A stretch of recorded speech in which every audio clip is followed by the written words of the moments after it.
தனம் அடுத்த வர எபிசோடில் பார்த்திங்க அப்படின்னா, தனம் பார்த்திங்க அப்படின்னா நிலா கிட்ட கால் பண்ணி பேசுகிறாங்க. நிலா வந்து தனம் வராதனால ரொம்பவே அழுவாங்க. அதனால் பார்த்திங்க அப்படின்னா தனத்துக்கு கால் பண்ணி கொடுப்பாங்க. தனம் வந்து என்ன சொல்லுவாங்கன்னா, நிலா குட்டி நீ இனிமேல் அழக்கூடாதுடா, நான் இனிமேல் வரமாட்டேன், என்னோடய ஃப்ரெண்டு அந்த முஸ்லீமுக்கா வருவாங்க, அவங்க உன்னை நல்லா பார்த்துப்பாங்க, நல்லபடியாக கூட்டிகிட்டு போவாங்க, நீ இனிமேல் ராதிகா அம்மா கிட்ட தான் இருக்கணும் சரியா, அவங்க உன்னை நல்லா பார்த்துப்பாங்க, உன்னை ஸ்கூல் கூட்டிகிட்டு வருவாங்க, உனக்கு சாப்பாடெல்லாம் ஊட்டிவாங்க, ஈவினிங் வந்து ஸ்நாக்ஸ்லாம் தருவாங்க, நீங்கள் அவங்க கூட தான் ஜாலியாக பேசி நல்லபடியாக இருக்கணும் சரியா அப்படின்னு சொல்லிட்டு நிலா கிட்ட தனம் வந்து சொல்லுவாங்க. இருந்தாலும் நிலா பார்த்தீங்கன்னா தனம் வராதனால அழுதுகிட்டே இருப்பாங்க. இன்னொரு சைடு கதிர் பார்த்தீங்க அப்படின்னா ருக்மணியை பார்க்க வீட்டுக்கு போயிருப்பாங்க.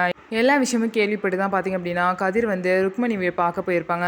எல்லோரும் பார்த்திங்க அப்படின்னா ஃபீல் பண்ணிட்டு இருப்பாங்க. ருக்மணி வந்து என்ன சொல்லுவாங்க அப்படின்னா, எப்படியாவது தனத்தை வந்து கல்யாணத்துக்கு ஒத்துக்க வச்சு உங்களை பற்றி பேசி உங்களை கல்யாணம் பண்ணி வைக்கலாம்னு நினச்சேன். ஆனால் அவங்க அப்பா வந்து அவசரமாக இப்போ வேறு ஒரு பையனை வந்து தனத்துக்கு பார்த்துருக்காரு. அதுவும் அவர் ரொம்ப வயசானவர், 45 வயசு உள்ளவரை பார்த்துருக்காரு. அவருக்கு வந்து ஏற்கனவே இன்னும் 2 பொம்பளை பிள்ளைங்க இருக்கான். ஸோ இப்படிப்பட்ட ஒருத்தர் வந்து காசுக்காக தனத்துக்கு வந்து கல்யாணம் பண்ணி வைக்க போகிறாங்க அப்படின்னு சொல்லிட்டு ரொம்பவே வந்து ஃபீல் பண்ணி பேசிகிட்டு இருப்பாங்க. இந்த மாதிரி பண்ணுவாங்கன்னு தெரிஞ்சு அந்த தனத்தை இங்கேயே வச்சு பொறுமையாக கல்யாணத்துக்கு வெயிட் பண்ண வச்சுருப்பேன். ஸோ இப்போ எல்லாமே கையை மீறி போயிடுச்சு. இப்போ என்ன செய்கிறது, எப்படி வந்து கதிர் வந்து தனத்தை காப்பாற்ற போகிறார் அப்படின்னு சொல்லிட்டு வெயிட் பண்ணி பார்க்கலாம். நம்ம வீடியோ உங்களுக்கு பிடிச்சிருந்தா நம்ம வீடியோவை லைக் பண்ணிக்கோங்க.